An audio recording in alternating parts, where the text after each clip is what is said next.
All right, we're live or recording. Okay, we gotta think of an intro. I want to say like welcome to the Rocketpod podcast, but that seems a bit eh. That makes me want to turn it off. Hey, listen here. You think of one then. Oh, it's a launch, baby. Well, welcome to the Rocket On podcast. We have Kyle and Matt, and we don't know what we're talking about. Well, we're here to discuss what the benefits of melancholy and like tonal contrast in storytelling. That is what we're here to talk about. Awesome. I don't know. Like, so I just realized like reading a bunch of stuff recently that things tend to like just have a little more weight to them when the tones shift drastically at times. I think like just like having like periods of happiness like punctuated by periods of sadness tends to make both stronger in the end rather than just having like entire tone of just happiness, because having one tone consistent throughout just tends to make things a little boring after a while or dull. True beans, and I think contrast is, in a sense, the heart of drama. It's like the yin and yang of the thespian mask faces, where it's like the tragedy and comedy, the cliche of them being kind of one and the same. I think that all kind of gets wound up in the same breath. Shakespeare famously had contrast. I think comedic relief, comic relief to alleviate the tension in a scene, and vice versa. You know, uh, Adding tension or adding in what you're talking about, melancholy to a otherwise happy story. I think serves in a lot of the same purpose. It gives you the even-handed, breathable narrative as opposed to the all-encompassing one. But those are big general terms. I think we should probably get into the specifics right here. Yeah, I don't know. There's plenty of examples we could use, but if we're going with video games for an example, I think probably the one of the most notable ones I can think of is probably the first Kingdom Hearts game, which, as happy-go-lucky as that game like displays itself to be, actually tells a pretty depressing, like melancholic story overall. Because by the end of Oh, that so, game, Sora has failed his final objective right. entirely. Like, you play the game just for him to fail, and even though it doesn't really, it portrays it in like moving in a sort of way, but like his whole goal was to save his friends, and he saves one, but the other one is just gone, and now all three of them are split up once again, not like Yeah. to where they used to be. And I think like even more so in its sequel, like the happiness, you get a really happy tone in the beginning of Kingdom Hearts 2, but the ending to that prologue is just downright sad. And I think without that happy, like people complain about how long it is at times, and I don't think like I think without that like whole like seven like or without those whole few days of just you playing as Roxas and experiencing his life, that moment where he like just disappears probably wouldn't be as sad as people remember it to be without that. And I think just like It, things like it's that just funny. make things more memorable. Oh, definitely. Yeah. It's funny you bring up Roxas because I meant to bring this up whenever we were going to record the next time because uh, I have a kind of mixed relationship with the Kingdom Hearts series and the characters in a good way. I think the success of Sora's of his character arc is his contrast with Riku. I mean, from the very beginning, that's like the picture that they paint on Destiny Island, where and I remember being so worried at the time that Riku was going to end up being a bad guy. That he was going to end up being the villain because it's like even from that point they're tugging you in kind of two directions of sympathy and yet uh, um, competition. But then Roxas and Kingdom Hearts 2, which was like the stronger game for my I didn't bond so hard with Kingdom Hearts 1, but Kingdom Hearts 2 really sold me hard. And the whole opening sequence with Roxas feels exactly to me like who's that guy in Metal Gear Solid 2? Raiden. Raiden, yeah, Yeah. Raiden. We're just like a lot of people had emotional reactions to like the Roxas, and I mean, like, not. I think they were a lot better than Raiden. I'm just saying, like, I I felt completely betrayed that I had to go from Roxas to Sora because I liked Roxas better. I felt he was like a more empathetic character, and I even in my personal life, coming off this book and finishing my own project and this kind of narrative marathon, which is a rewriting project. I felt a lot like Roxas at the end of that. At the end of that prologue, where he just says, "Well, summer vacation's over," and it's just it's weirdly mature for how immature it is. And I think that's probably like again, it's that tone of just overall sadness to it that like gives it that maturity. Like if you play the rest of Kingdom Hearts, uh, most of the story in Kingdom Hearts 2 is very happy-go-lucky until you get towards the end where they start like bringing in the things that I feel like over like the tonal consistency of Kingdom Hearts 1 was a little more consistent. Like well, was more consistent or was better just because again like the original characters, not the Disney characters, were more involved Yeah, with the overall worlds. Like Kingdom Hearts 2 did that whole thing where like you did the intro, got Sora his new stuff, played through the Disney worlds, and then the original characters came in, and then they were involved. And I think yeah. they're a little Oh, more, and Hollow Bastion you're talking about?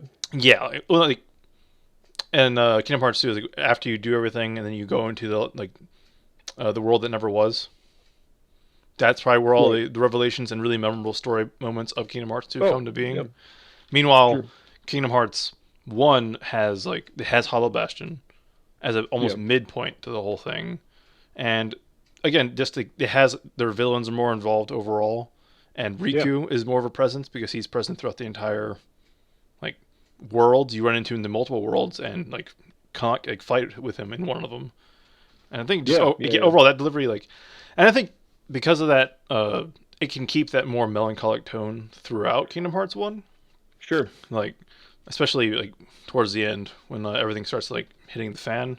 That's when it starts getting just all the more like pungent as it builds. Kingdom Hearts 2, as much as I love it, I love the intro. Like I don't think it has quite that punch towards the end because majority of the game you're just jumping through Disney worlds and being very Disney esque throughout the whole Yeah. thing. Like Yeah. True. so that's my and Whereas plus like telling you to play with the yeah wooden sword and so yeah on. Or is that no? Does Riku tell you to? Does he throw you the wooden sword and say play with that? yeah Riku does that to you Yeah. Right. and it's like Right. you bitch. Well, I appreciate that it doesn't shy away from sacrifice, but so I think in the big themes sense, I really appreciate that Kingdom Hearts isn't afraid to just get right after it. Faulkner, I think, in a Pulitzer, yeah, he won the Pulitzer Prize for something. Maybe I can't remember, but said that loosely something like the only thing worth writing about is the human heart and its conflict with itself. And I think that's generally true, and that's the fundamental theme, right? That's like the core theme in a lot of ways for Kingdom Hearts, and just them even trying to understand what Kingdom Hearts is, right? Isn't that like most of and quote me if I misstep because I haven't played all the way through Kingdom Hearts 3 yet, but or plenty of the other games. How dare you? But No. like you know what I mean? It's like they literally don't even know what they're trying to unlock. They're gambling on hope and faith in either direction. The bad guys are doing the same, trying to unlock the power of Kingdom Hearts as a weapon, and it's like isn't the Kingdom Hearts is light. It's anyway. I think it's a it's almost like a struggle for optimism, which I think is what Melancholy really can tap into. Does that Yeah. make sense, or am I just ranting? No, no, it makes sense. Like, I want to like because I don't want to turn this into the Kingdom Hearts podcast. Yeah, I kind no. of want to like jump into like I think This Dark is a Souls. Star Citizen podcast. Oh man, don't start on that again. Yeah, dude. Oh my god. That's great. It But turns out Robert Space Industries has refused our sponsorship offers time and time again. No. damn you, Robert. I don't understand what we're doing wrong. I think. Well, I was gonna mention like Dark Souls has a super melancholic tone to it, Dude, but there's don't also you this. keep Dark Souls' name out your mouth unless you beat it, okay? Listen here, all right. I'm just saying the overall story is pretty I'm just melancholic, kidding. and Oh yeah, no, I yeah, was gonna bring it up. I was just really trying to hold off and wait because I feel like yeah. I'm just a foghorn, just a Nah, that's all good, dude. Again, Dark Souls mouthpiece. well, I mean, it does a lot of things right, so might as well talk about it. I feel like Yeah. again, but even though like I think Dark Souls overall, I don't know much about its theme of like, well, if it has like a message of sort of hope to it, because Yeah. there's a lot of like melancholic tones. So, but again, it just like the overall tone to that game makes it more memorable. Because would you have the same experience if that was like Fortnite? Yeah, I think it's yeah, right. It's funny because I think that the especially the lore and the narrative of Dark Souls taps into something that people don't appreciate. Like the gameplay is not that special. No offense. I am a Dark Souls lackey. But it's not like, I mean, come on. People have made so many clones for that reason, is because it's not necessarily all that complicated a scenario. And for better or worse, they've really kind of honed that system. Like the Souls like is at its height right now. Like people like them and they play well and they're being refined, which is great. But but with the narrative, especially, the idea is that everybody. It's that everybody is a cursed undead, and fated to live the same cycle of life and death and life and over again, and it's very much a cosmic and existential kind of story about how it's this philosophical argument.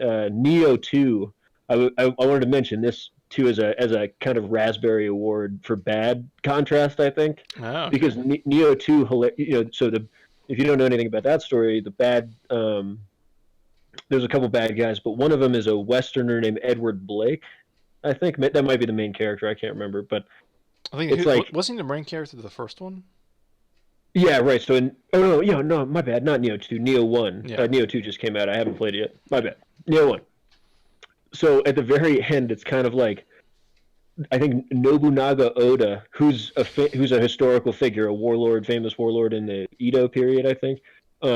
He was kind of just barbaric. He was like famously a bad guy in a lot of games, a lot of Capcom games, especially. A huge Animusha 2 fan, for which he is the bad guy, and it's great.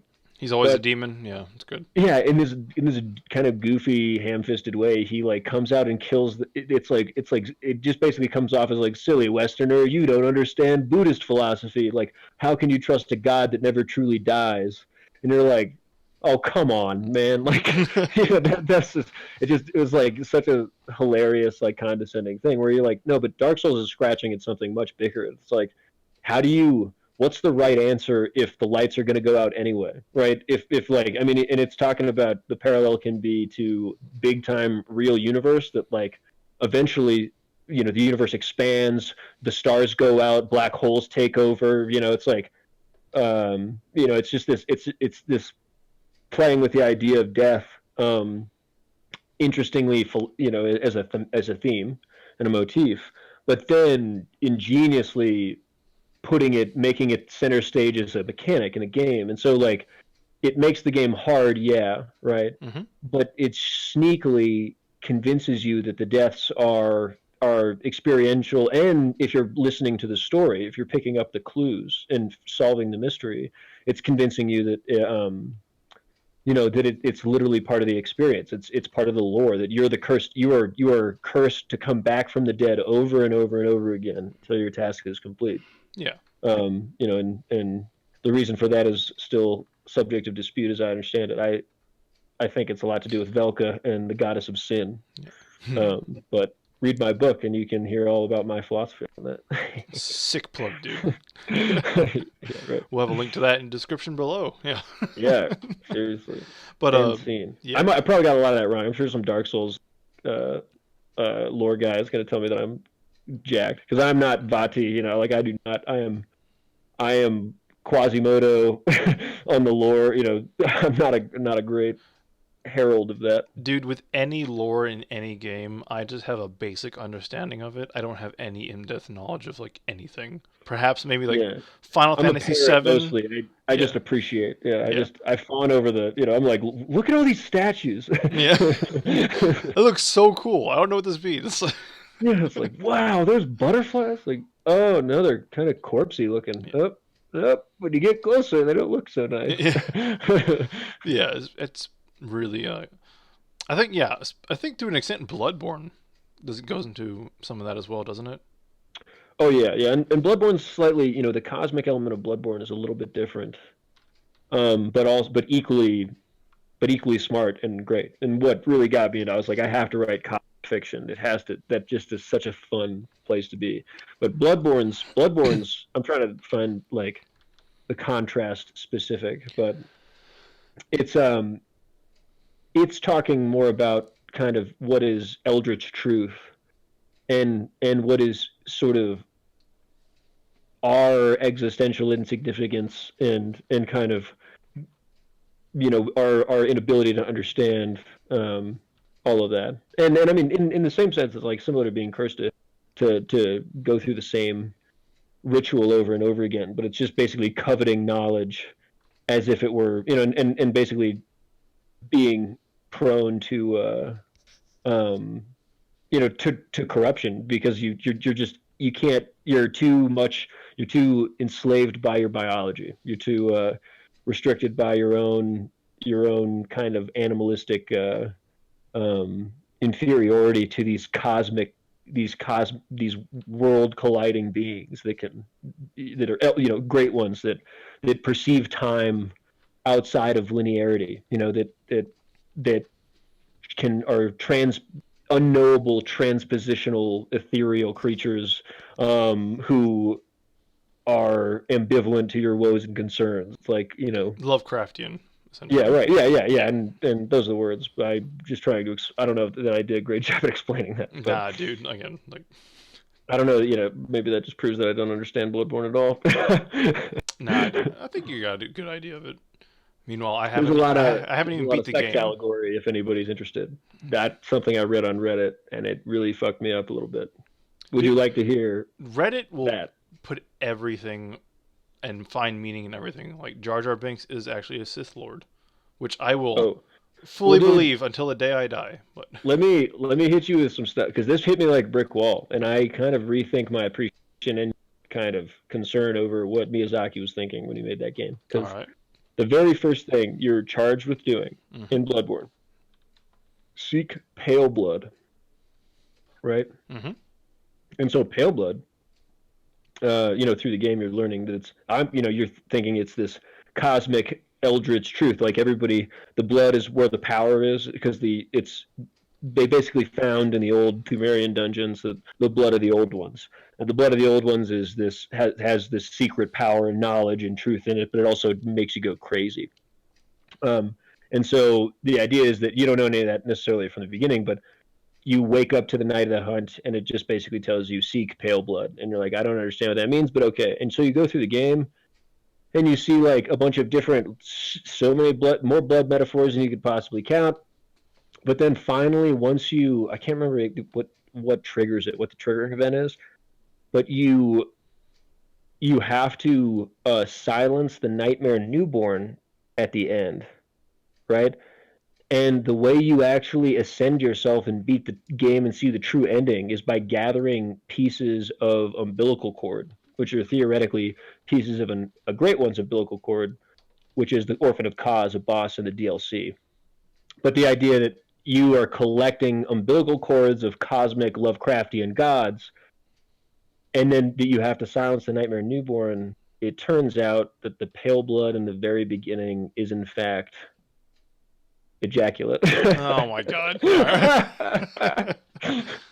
right. So you literally played a whole game about that, and you never even knew it. Speaking of contrast, Yeah, sorry. the entirety of Yeah. Bloodborne is Oh, about jizz. literally about it. I don't. I. I want to talk to Redgrave about it. He wrote a big lore novel about Bloodborne and the history of the Great Ones and stuff. It's great. But Nice, that's awesome. anyway, sorry, don't mean to hijack the Nah, dude. conversation. that's that's Hope that amazing. was ammo for the podcast. Yeah, sure it was. I'm just kidding. But yeah, like, again, just I think just having like those different themes clashing around inside something just makes things like more. I don't know. It makes these things more like things stick with you more. No pun intended, given a Yeah, different metaphor. But like things stick with you more the more contrast and like the different themes and that are layered upon the things.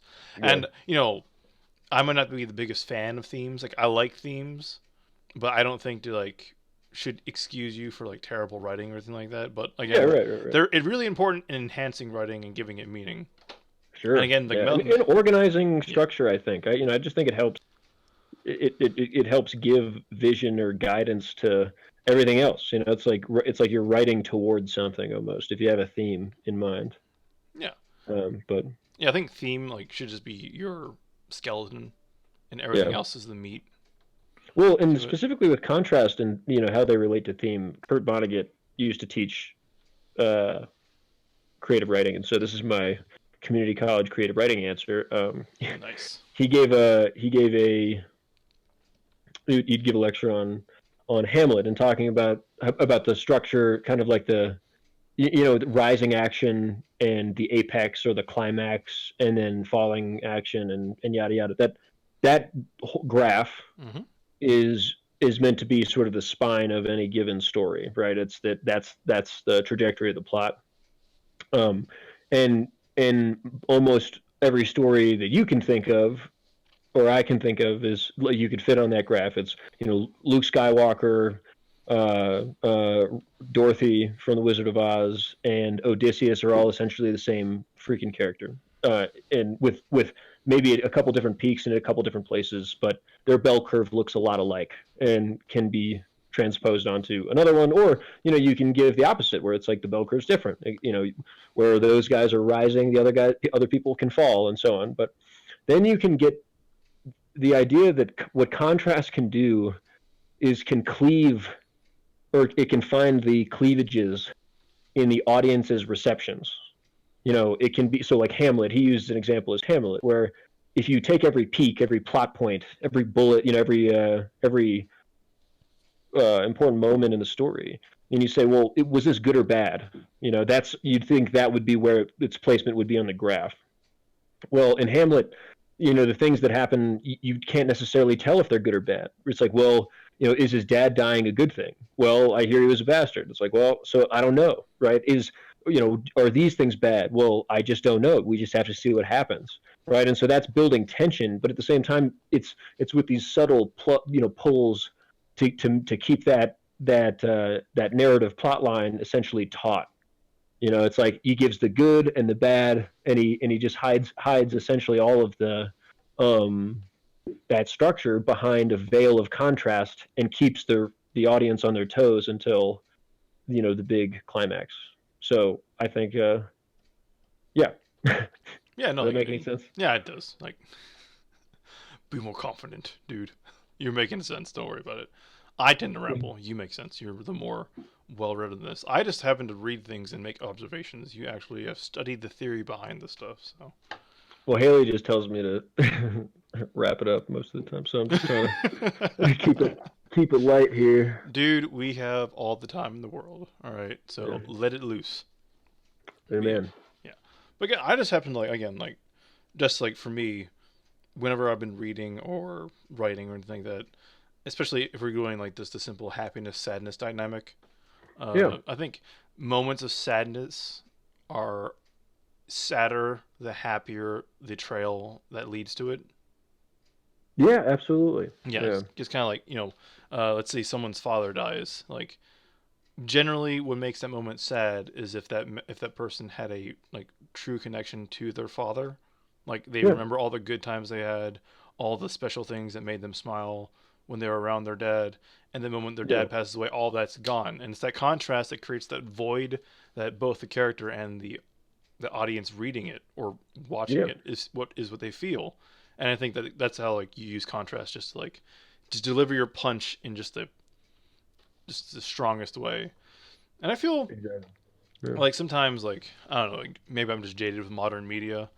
Modern media has this thing of where a lot of things nowadays have a same general tone to it, and Yeah. I can't really like, buy into a lot of their Well, it's like what cookie they're going cutter. for. Yeah.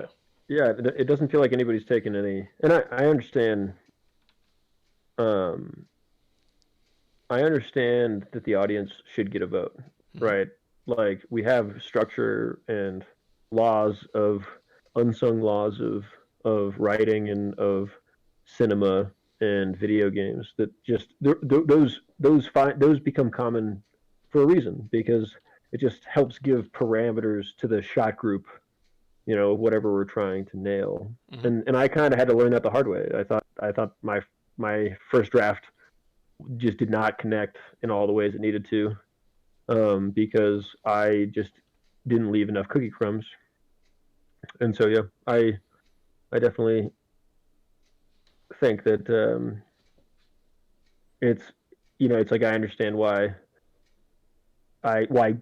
like books and self help books and so on, like writing classes tell us to follow the trajectory of like, like a good example is Rick and Morty, because the guy who writes it, Dan Harmon, famously goes by the 8 point character wheel, right? And I don't remember what all 8 points are. I have to look it up, but he gives lectures on it. And essentially, in each episode, whoever the POV is in the episode has to go through eight gates, as through a character change, right? So it's that they're in kind of normal common day after day in day out like scenario, and then something changes, right? And then they have to go through a big change, and then they're met with a test. They either pass the test or they fail the test, and so on. And it's like you can pigeonhole many stories. Almost every book or movie and stuff, you can find a way to see, like Luke Skywalker is exactly this example. But at the same time, I think it's good to betray that sort of thing. Like the value I got in reading Game of Thrones, the thing I found refreshing is that no, man, they killed the guy who otherwise would have been in this story. Yeah. They took the parameters, they took the archetype, the cookie cutter that everybody else plays along to, and instead of just throwing the whole thing out the window, he just took a complete pivot, 180 pivot on that one decision point that everybody just follows naturally. You know Yeah. what I mean? And so I think that's a great juxtaposition. It's a great juxtaposition, but also the recent season of Game of Thrones, I feel like, is an example of Completely how, lost. yeah, how you can Yeah, right how you can there. badly use contrast.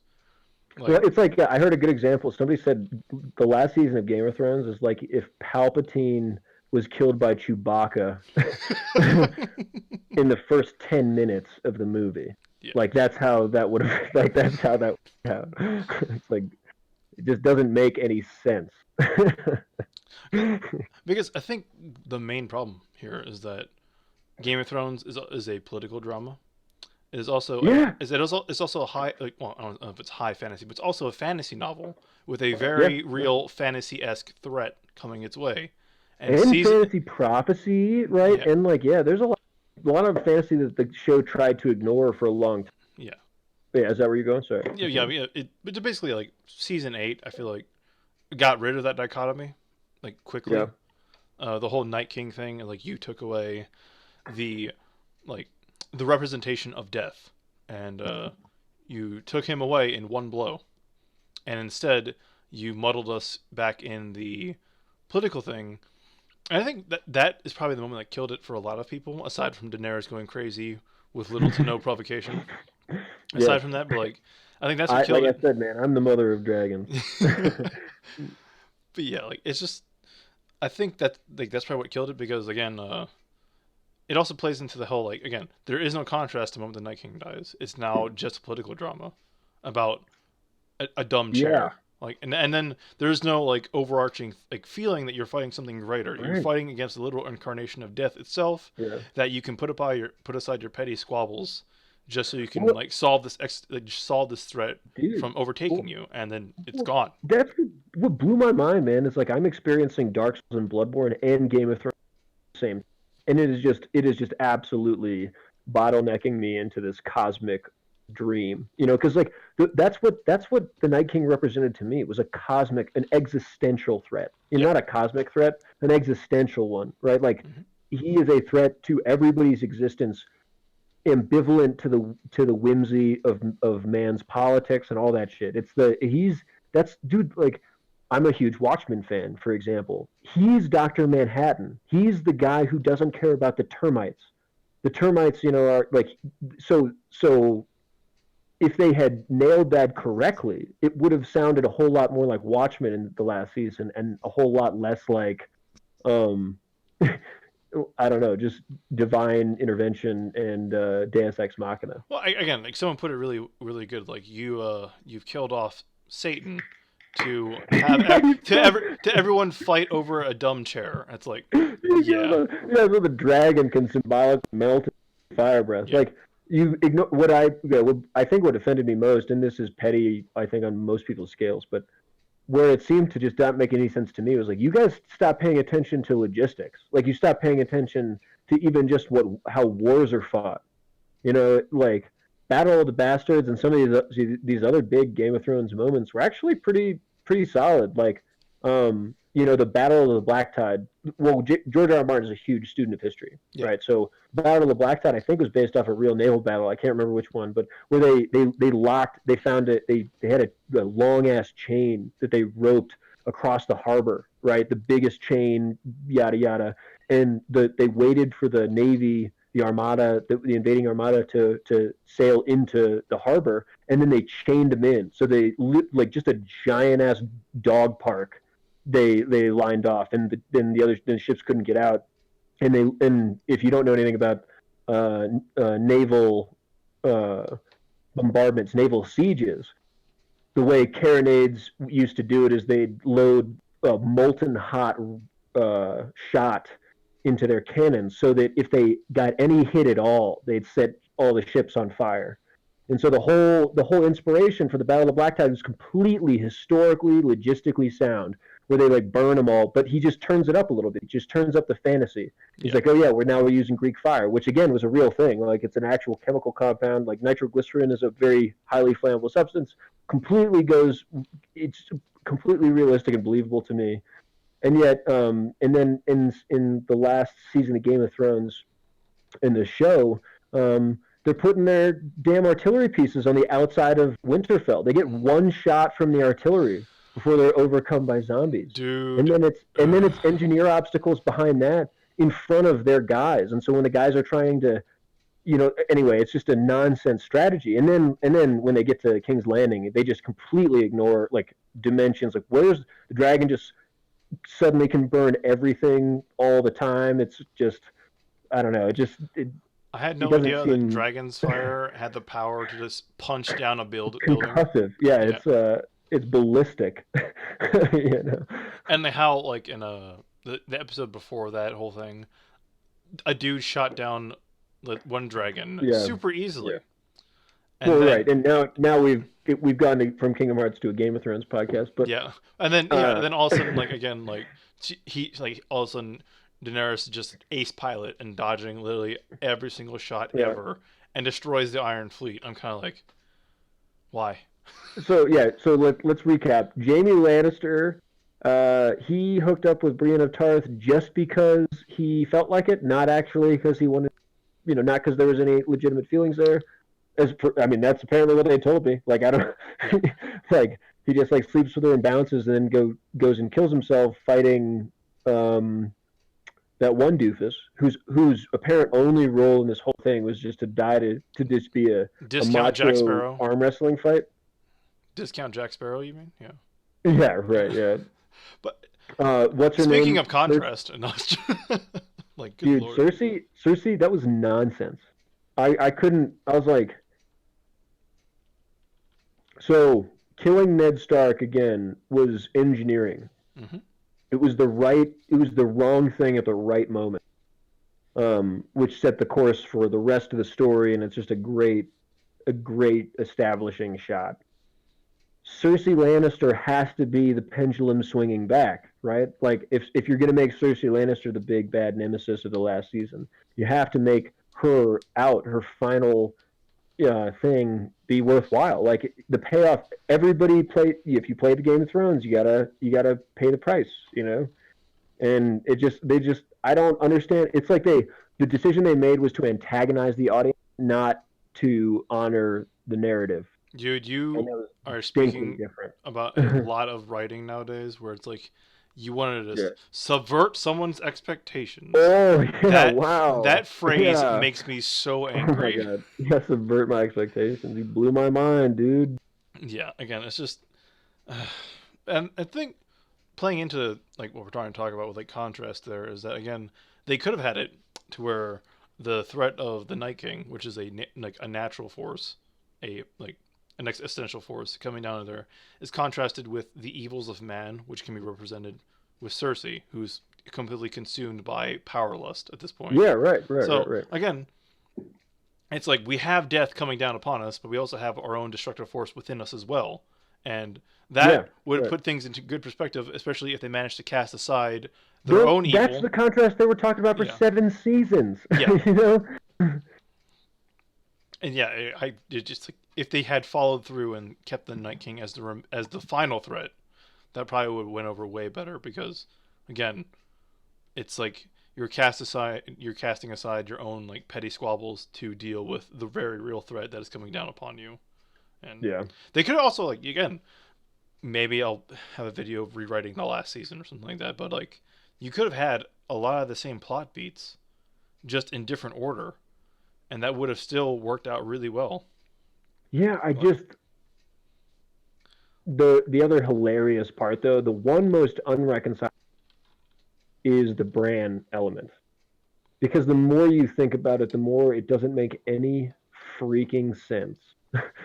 uh like Bran I just they didn't dot their I's and cross their T's. They just I think they just got too big for their britches and they just didn't have an editor who's they were goofing this up. George Lucas. Because because like you just didn't dude, you didn't have it's just such a colossal pothole. So you're telling me he knew all of this stuff was going to happen. So you're telling me he, in his cocky little ass, just waits to the last minute and says, "Why do you think I came all this way?" Just so that, again, so that they can. So you're telling me that the moral of this whole story is just that now this guy gets to be the autocrat. I thought like I know people didn't like. I really thought the democracy thing might be on the table, right, where they formed the first republic. Yeah. And I know that's like cringe to a lot of people, but I also don't think it had to be. I think you could have accomplished that well. Like the way they mirror plenty of other medieval societies, they could have done the same for Rome. And like and the difference a republic is, I'm a poli sci nerd, so I'm down if you can do that the right way. But instead of like doing and that didn't have to happen. I'm not Yeah. saying that had to happen. I think a I high just I thought think a high council or a senate formation would have worked out really well. that's literally it. And any sub smaller version of that could have been true too, like a Magna Carta kind of moment. Step in the sort of Democratic Republic direction I thought was probably going to happen because it just seemed it's a political drama, like we said, right? If Hmm. it's a political drama, how are you not going to have some kind of political end state? But you know So what you either know what that's you know what would have made that transition a little more believable to a full democracy if what's the that? majority of the country got wrecked by an undead army.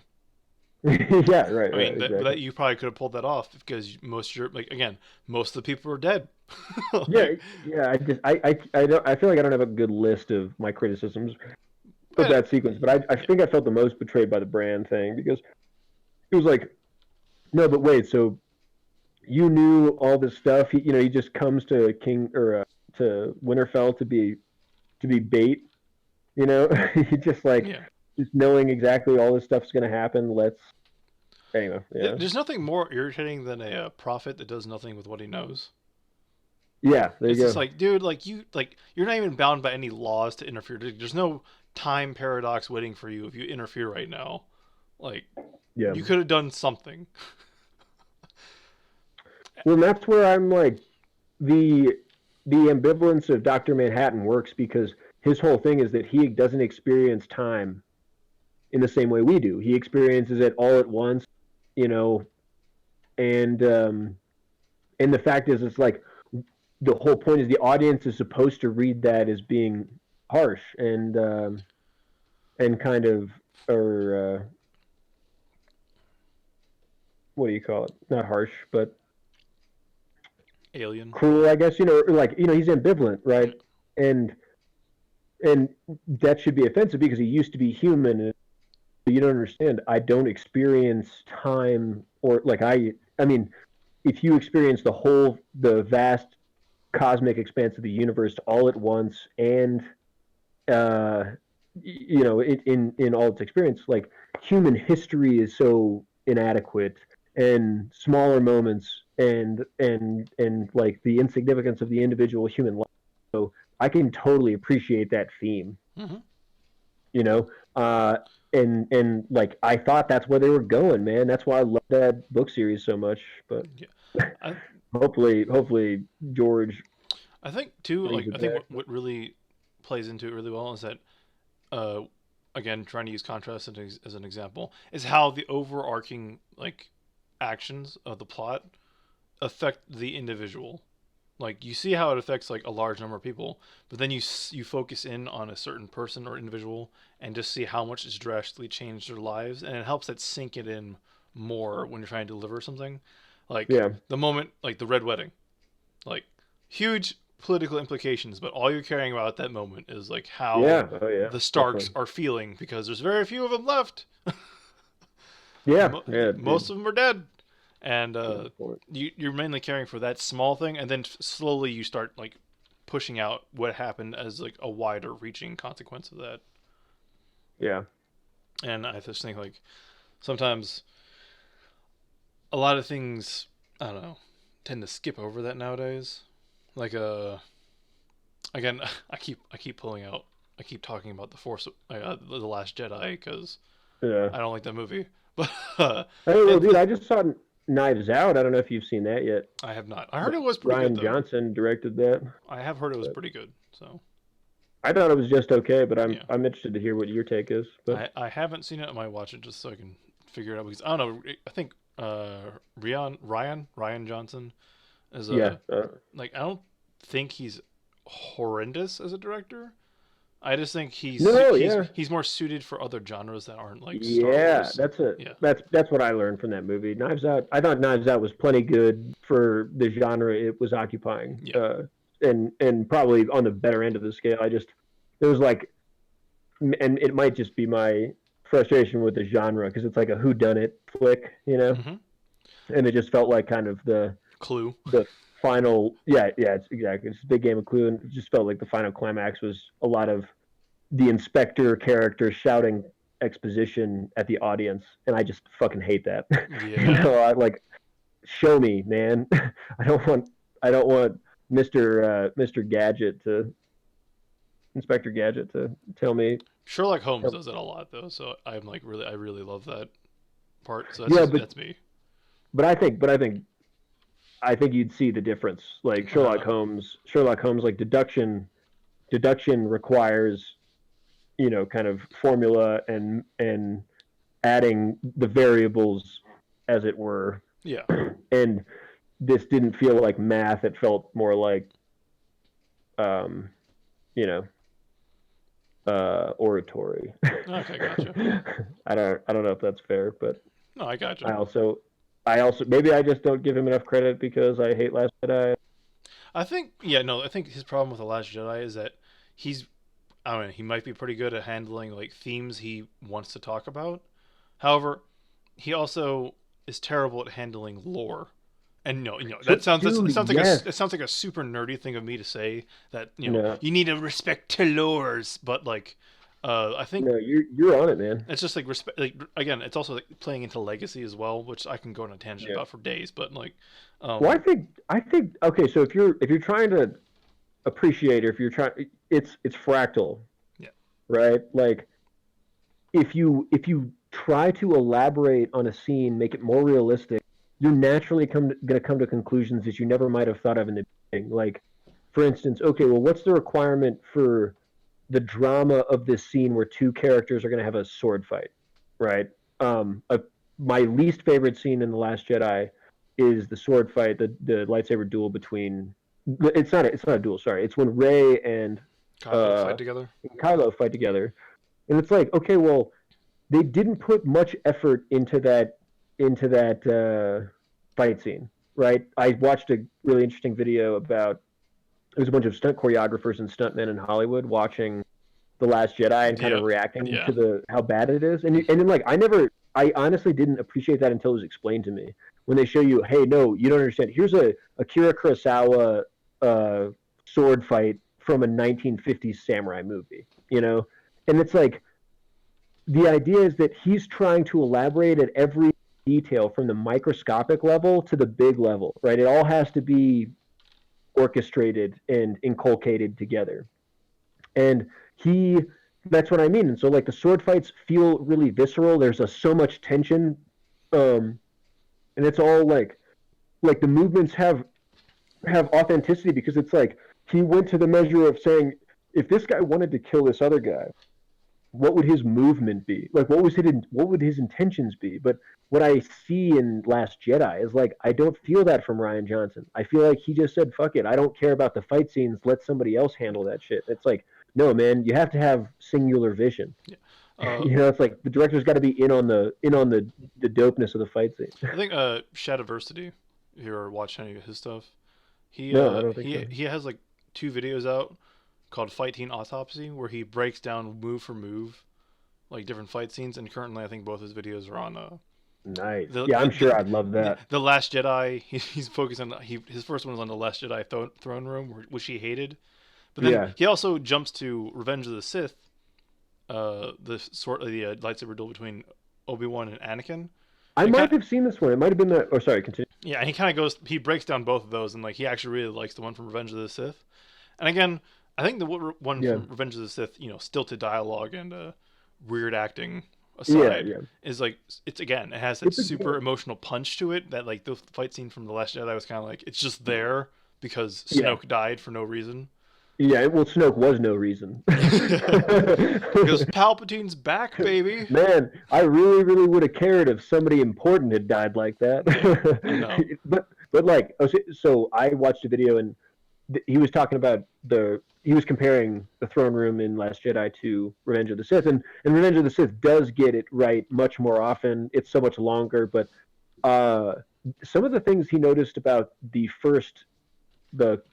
one episodes 1 through 3 is that like some of the things you have to establish in a fight scene that are Eastern tradition and not Western tradition, but always have to be there nonetheless, are like you always have to build the suspense. It's that moment where like the two swordsmen are looking at each other and the tension is palpable, Dude, and you have to turn that shit up. yeah. But the other thing is that like there's a lot in the first episodes 1 through 3 where there's no emotion on the sword fighters' faces. Like so, Anakin and Obi-Wan, for instance, he compares a scene. He goes, "Which one of these guys is winning right now?" And you're kind of like, you don't know, right? But Yeah. the thing is, you can tell that story, man. Like if you watch, have you ever seen Do you know how Crouching many? Tiger, Hidden Dragon? The Yeah. best Star Wars movie ever made. I said this a million times. The best Star Wars movie ever made is Crouching Tiger, Hidden Dragon. Yeah. I swear, watch it as a Star Wars movie. I wish that somebody would animate a lightsaber into their hand I'm and sure just someone call that. has. It would be perfect because it's like, dude, at every moment it's like when the master fights the apprentice, like you see the apprentice is good in the fight, but you also see that the master is better. Like Chow Yun Fat literally fucks that little poor girl up, Zhang Ziyi, and like, but at the same time, all of that is being communicated without them saying jack shit, right? And Yeah. that's beautiful, that's awesome, and it's choreography, it's a dance, and I hate it's my criticism of Game of Thrones season and my criticism of Star Wars Last Jedi are the same, and that is that they misunderstand war. They misunderstand a conflict Yeah. of what they're talking about. I hate Anyway. the nerdy me is gonna be like, I hate how it breaks lore in both occasions, specifically with like the Last Jedi, and Yeah. how there are three key things for me that break the lore of the entirety of the Star Wars like saga up to that point. The I think it's gravity lasers. Yeah, not only that, like it's well, I can if I just ignore the fact that no one who wrote that who was involved in that movie knows how space works. Nope, they Yeah, don't. it's like Yeah, oh, dude, I can't. the whole Let's space talk about chase the Death mechanic Star. is so stupid. It makes me livid thinking about it. No, yeah, right, dude. And the more you think about it, the more you're like, no, wait a minute. Because my thing was that the Death Star, the giant super Death Star, Yeah, the fact that it's shooting lasers, going faster than light speed. right, across galactic time zones, as Yeah, it were, to shoot 5 planets in the same solar system? that all were populated. Question? Like, but they're not. I don't think they're supposed to be. Yet they're just. It's just like it doesn't make any. Yeah. So the laser just can just go faster than the speed of light. It's like okay. All right. The Force In the old Awakens Star Wars, raises in the old many Star Wars. questions. Oh yeah, yeah. Well, in the old Star Wars, the Death Star really was an allegory for nuclear weapons, Yeah, right? And even then, like in the same way that Game of Thrones, people like have an emotional reaction when I say this. Like the Night King being an allegory for climate change isn't a bad thing because that's loose. It could be anything. It could be any existential threat yeah. could fill that void, right? You just found one that happens to be relevant. I don't see why that's all that controversial. Mm-hmm. But yeah, so like the original Death Star, Star Wars. I mean, dude, look at all the World War II memorabilia in the stormtroopers' hands alone. Oh yeah, dude. Right? It's a World War II allegory, Mm-hmm. and the Death Star is absolutely a nuclear device. But at the same time, I was like telling this to my buddy. It's like everything in the original Star Wars series was ballistic. It was this very visceral Yeah. war. That was what it was modeled after. It was supposed to be like a kind of goofy '70s version of a of a 50 or a World War II documentary, like a Midway documentary. And so I could appreciate that. But now it's like what Rian Johnson did was took all of the iconography of bombers and shit like that, and yet none of the functionality. None of the overall like It's like, dude, like I say theme, but none of the overall just mood either. There's no the whole thing of the Last Jedi just feels really pessimistic. Yeah, And then that cuts into like, and I know World War II isn't the freaking like what the movies say it was. It was probably a very pessimistic time, but at the same time though, they were fighting against a huge evil, and like men did put down their lives to do what they had to do. Meanwhile, the Last Jedi is like Luke Skywalker is like, I failed once, so therefore I came to this island so I would die of old age. It's like, well, they capture none of that realistic. Yeah, like the guys in the rooms making decisions. It's just nonsense. It's laughable, right? They didn't think about any of that stuff, and because I think honestly, because he felt like he didn't have to, because it's like, oh, it's Star Wars, we can get away with it. Yeah. And I just think that's a bad answer. It's a slippery slope on the writing front. Like, you're never going to get away with it. You have to answer. You have to dot your I's. You got to answer the question. It's like when people pull up the defense that why do you care so much about a movie about space wizards meant for children? And it's like, dude, like you have to. Used to be that. Yeah, like you have to like literally like just consider all the like effects of some stuff. So you have brought me. I have good ideas about. I want to talk about Fallen Order a little bit. Ooh, okay. So because we're talking about contrast, but we're also talking about Star Wars, and I think this is poignant because Star Wars' problem in recent years, with regard to a lot of, understanding, what the effects of that contrast, the Jedi and the Sith are. I think this new trilogy is completely goofing the ambiance of that. what I mean by that is that like you have the extended universe novels, right? Yep. Which I think really try to get into the weeds of that ideology and in the mythology of that, and how, if you're I they talk about balance, right? So the whole point of the balance metaphor is to actually have the balance, and so Vader coming back and being the antichrist when they thought he was going to be the redeemer. That's kind of like the betrayal, the great betrayal of the Jedi Order. But Yeah. what I liked about the Fallen Order compared to Last Jedi or other Star Wars stuff I've seen recently is just talking about how it's like there isn't a right answer necessarily. The main character has to be on the faith train because that was always what it was about. It was that like you didn't necessarily get the answers. In Fallen Order, his mentor is an ex Jedi because she makes a mistake big enough to where it convinces her that it makes her doubt her religion essentially so much. It shakes her philosophy to such a core that she loses hope altogether. And despite her faith in the other guy, right? It's like there's the stakes are there. The stakes of like of their ideology are there, saying like you know all of this lost? Was this all silliness? Yeah.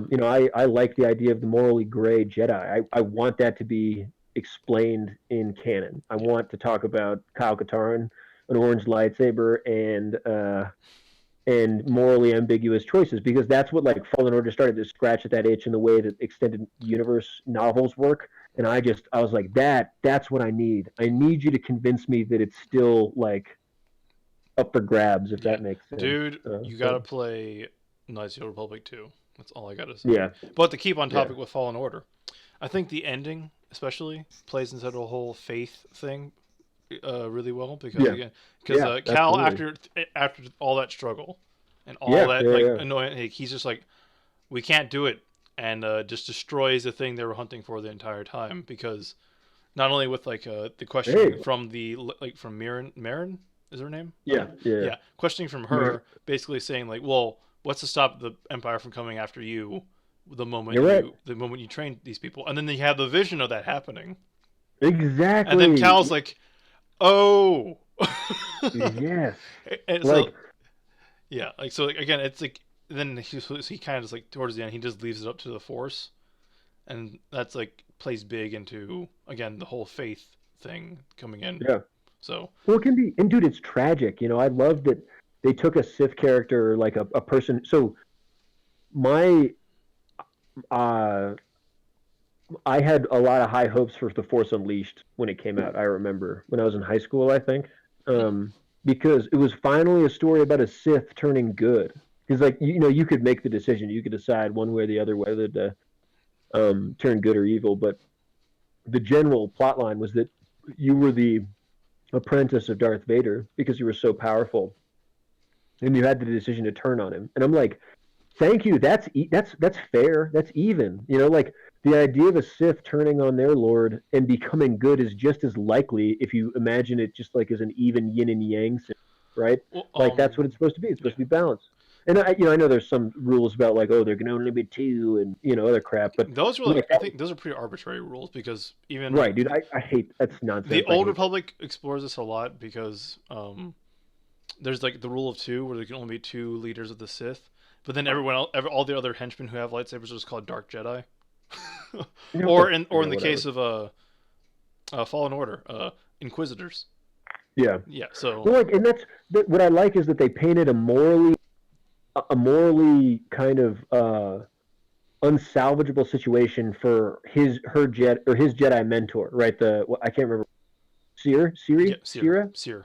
Yeah, yeah. So like, and I love that. I'm like, dude, that just like there's so much more subtext, so much more humanity in that very small decision.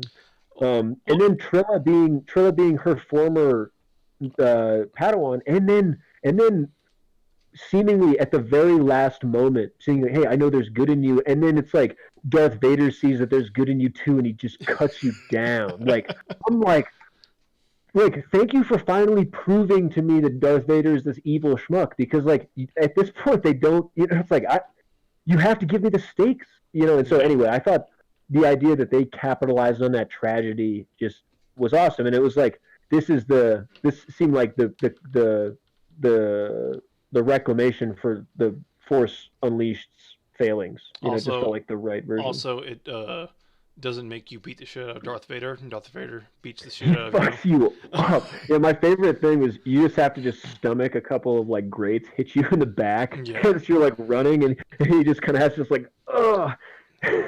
It's a horror movie.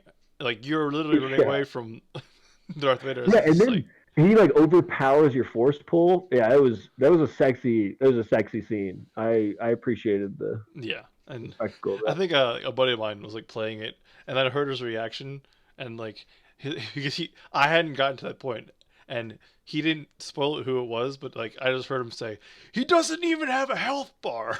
He doesn't even have health. Yeah.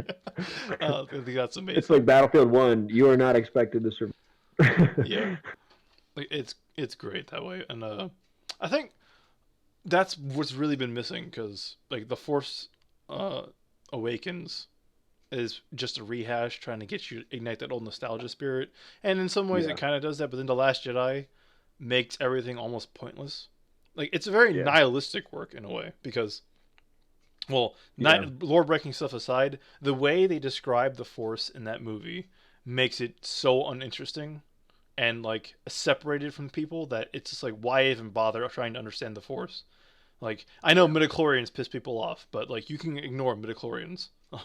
You can't ignore the fact that, according to the Last Jedi, it doesn't matter if there's good or evil because the Force will just pull up somebody and make them super powerful just for the hell of it. So there's balance. So there's That's no what I mean. point. It There's brought no the point to argument having back to anything. fate. Yeah, It brought it back to fate, and that doesn't help either.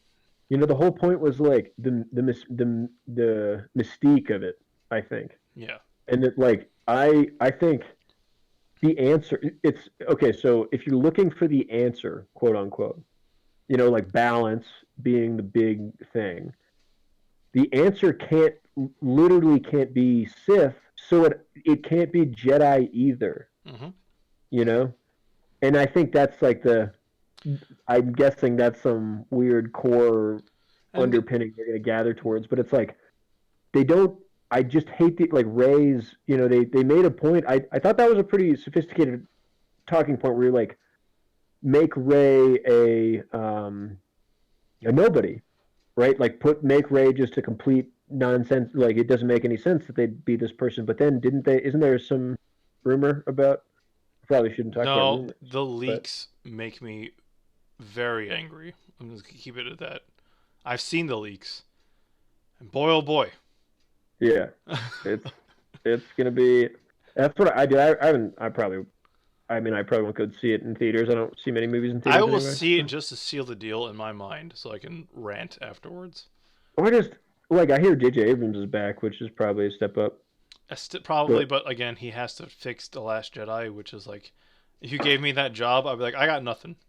well, dude, just don't hurt me on the you. They gave you here. Okay, here's my little boy assessment of how J.J. Abrams is doing this. They gave you the license to own Star Wars and to have roughly a 3 hour long set to where you're uncapped on the Star Wars shenanigans you can just wreak. The havoc in Star Wars intellectual property that you can just manifest. It's as much as you want for 3 straight hours. For the love of God, for the love of God, just don't goof me on the spectacle stuff. Like I want an actual lightsaber duel. Why have we regressed? Yeah, Like I want two samurai to go into the arena, or like I want Omaha Beach just replaced with blasters and yeah. shit. I wanted to elicit the I same don't. feelings that the original trilogy had, and Yeah, the original trilogy was inspired by westerns and eastern movies. Like, Yes. watch The Good, Bad, and the Ugly, and Yeah, exactly. the most intense scene of that film is 5 minutes of three dudes staring at each other. Yeah. Like, you like that takes work, and it's like any western really is super Well, good there's about a building tension and also building the climax in a fight to a yeah. satisfying conclusion. Like, Well, there's a word for it in China and in Japan. I just can't remember. I saw this on a video, but it's talking about how the that palpable feeling before a fight is literally a spiritual thing. You know, it has its own description. It's um it's like deja vu, but literally the essence before a fight is what it describes. yeah, And like that to me when I heard that, that made so much sense to me because like movies taught me that without me realizing. hmm Like you have to have that essence. Like there's a good clip of Qui-Gon Jinn getting iced in Phantom Menace. yeah, Spoiler alert. But the idea is like he says in like the three frames it shows Qui-Gon like do a couple moves with Darth Maul before he gets the killing blow, but like the look on his face is just complete nonchalance, complete ambivalence, and and so they just ask the question again. It's like who's fighting in the or who's winning in this scene, yeah, and you're like, yeah, you don't know because it's and so yeah, just turn up the drama, man. Like give me some Advent Children dude. vibes, dude. Yeah, except without the Advent Children plot, because as much as I love that movie, that plot made no sense.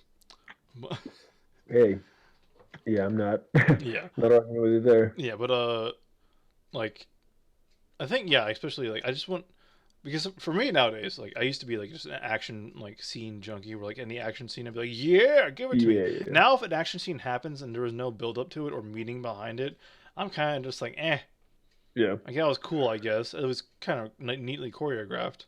And Yeah, well, like you don't even need to have like a super epic tale behind the fight scene. Like the Jackie Chan like Meals on Wheels fight scene I sent you that we watched that one time yeah, where it was yeah, just two dudes like fighting in a freaking lobby because they're trying to rescue a girl. yeah, And, yeah, and it's like that fight scene is one of my favorite fight scenes of all time just because it's like one the build up to it is because the entire movie's been building up to this moment because I think they've had altercations between the two before. yeah, So that's properly there. There's no like revenge plot or anything like that. They're just rivals. And two, it displays there's no shaky cam. It's just here's the camera focusing on these two dudes beating the crap out of each other. And I love it because again, it's just uncut. The two dudes fighting, beating each other, and they even have moments where they're literally pausing away from each other and taking in deep breaths or reacting to the damage they've taken. And yeah, I think that really sells the whole thing to me too because there's yeah. visceral effects going on. There's not just a dude who's been punched 20 times and he's still going kind of Well, thing. like in Rocky, in one of the later Rocky movies, Sylvester Stallone said what he wanted. He wanted to hire a boxer and teach him how to act, not the other way around. Yeah. And I just can totally appreciate that because it's like, dude, you see how these actors and I don't know that it's their fault. I think it could be something to do with choreography and cinematography It's and a budget, bunch of other shit. But probably. yeah, right. Yeah. But like, what I want to see is some action. Like, I want to see some actual varsity level sword fighting with lightsabers. That's what everybody wants. I don't think I could find a person in the United States who wouldn't agree that a bunch of super pros fighting with like lightsabers would be super epic to see. But the problem is you just got to build that writing up to meet that suspense requirement. Like Tarantino builds suspense like no other. He'll Oh just yeah, have like dude. these scenes where people will just work it up, and even if the action like in the action tends to be pretty good, but it's pretty quick. It's like Inglorious Bastards, for instance, builds suspense so carefully, and then the action is, I mean, 30 seconds of gunfire. It's not even all that sophisticated, but it's like that's the balance I want.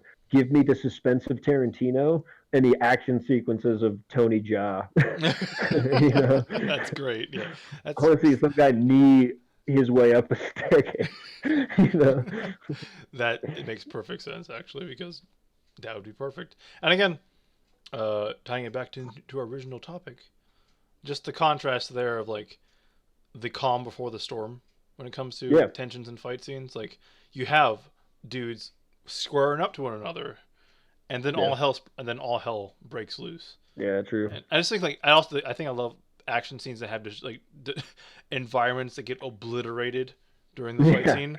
Those yeah, are my right. favorites because like they walk into this neat orderly room. After Yeah, they're done, it's just chaos, yeah. and everything's Not like true. That. scattered everywhere. And Yeah. like yeah, I'm not you thought we were talking about just contrast in tone. We're talking about contrast in like the most literal sense as Hey, well. but at the same time, like, no, you got something there because build a scene and it or like my favorites. Titanic. They just build that whole ship and then they sink that ship. Yeah. Like Atonement, they just build that whole beach and they just fuck it up. Yeah. That's So great.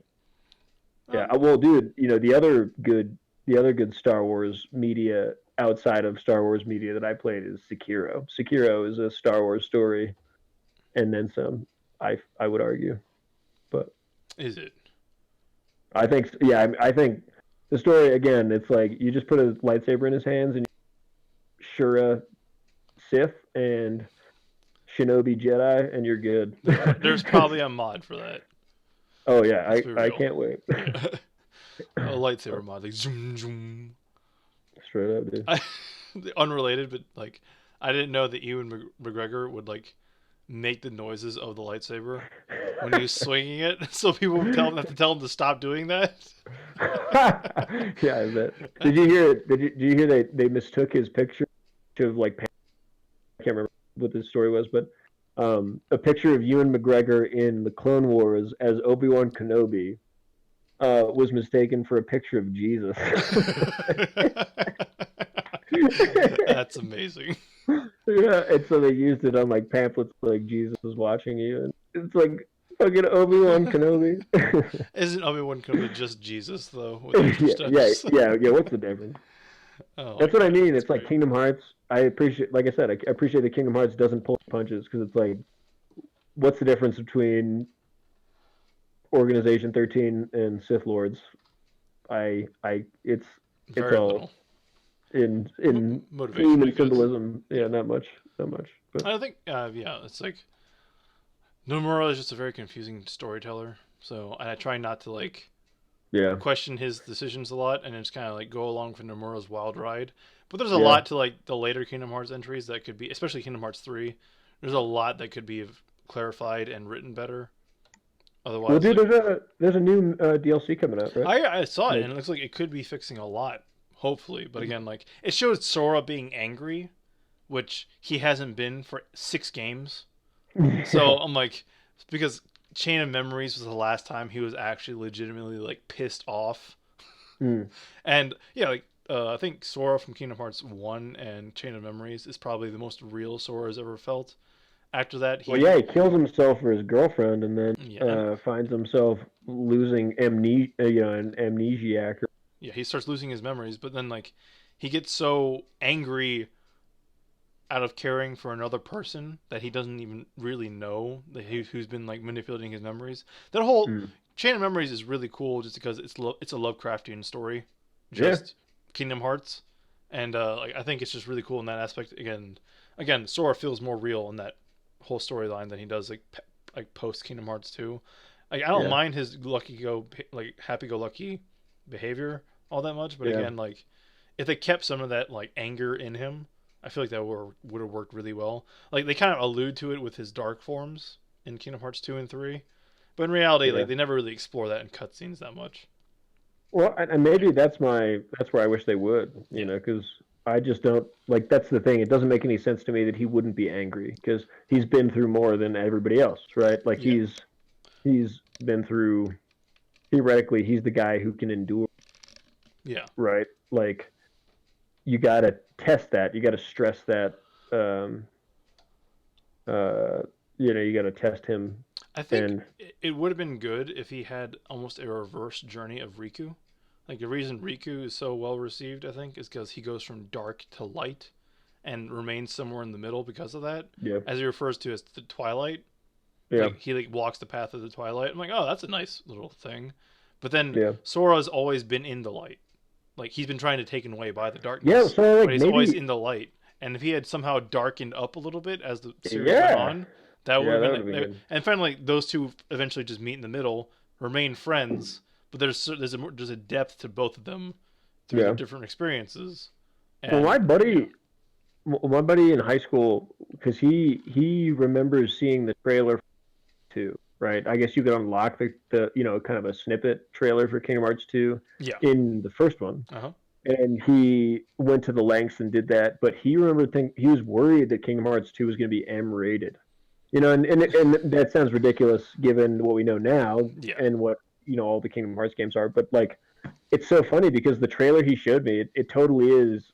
It like to a kid's mindset, it makes sense to me because it looks a lot darker and has this very dark motif compared to Kingdom Hearts 1. And then Kingdom Hearts 2 doesn't end up actually being all that dark. Like, let's be honest. But Yeah.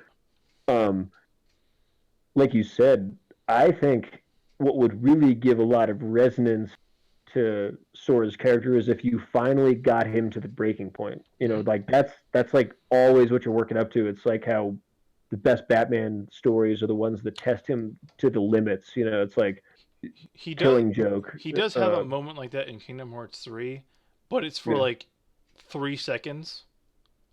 Oh. And you're like, God dang it, you could have dwelled on it for a little bit.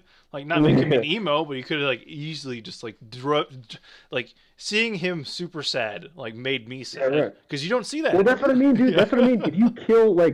If you break Sora, right, you break millions of people, who like attribute their positivity or their optimism to like, anyway, that's like grandiose or something, but yeah, like I am all about the contrast part being the thing that I want to see. It's like that's what I mean. You build a character who's all good all the time, and then you find a way to break that person, and vice versa. Like you find an evil person and find a way to break them good.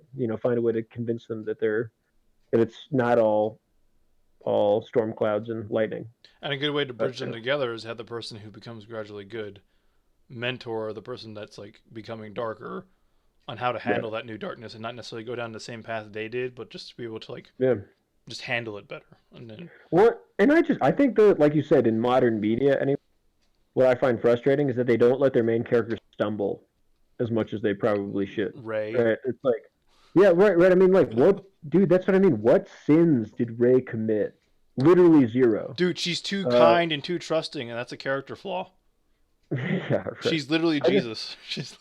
Yeah. I just don't. That's what I mean. It's like you have to make your characters do the things that your audience might not. And that's my just kind of argument. It's like you have to give them the agency or like at least the leverage to make the wrong decisions, like, because otherwise there's no worry. It's like I want to be worried that the character is not going to make the right decision by the end. And if for that to be believable, you have to show the character stumble a couple times, and that's hard to do because like the genre is so demanding. It's like if you're talking, in fantasy, a lot of the time the risk or the stakes are death. You know what I mean? Yeah. Like in a lot of things.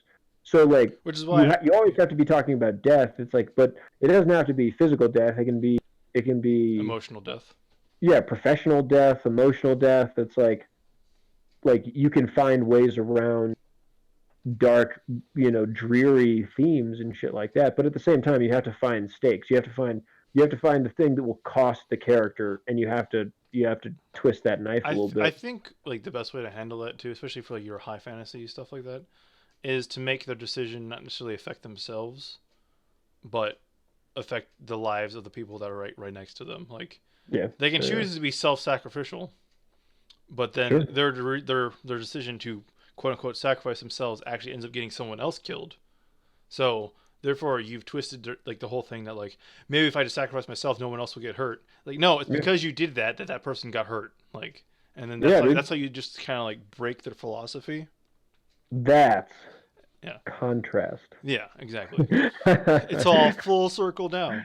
Full circle, baby. Yeah, and like I just like in the current like thing I'm writing now, one day I'll write a book without starting 20.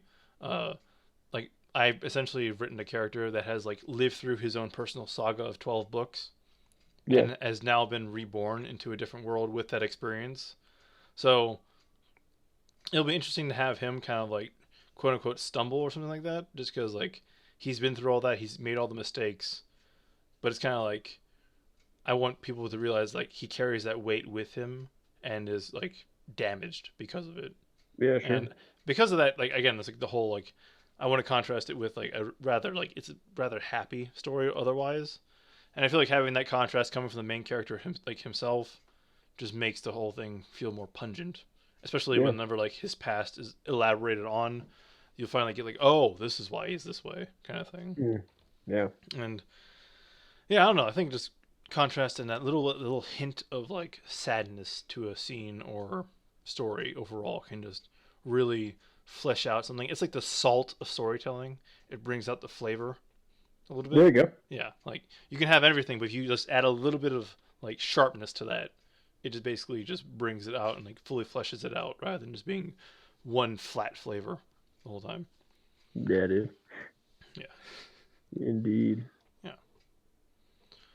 All right. I think we did good with that one. I don't know. I think so, man. Yeah. So we will catch you guys next time on the next Rocket On podcast. So see you guys next time. And Stay breezy, beautiful. yeah, if you have suggestions for things you want us to talk about, just leave us a comment. I'll talk about whatever you want. All right, see you guys.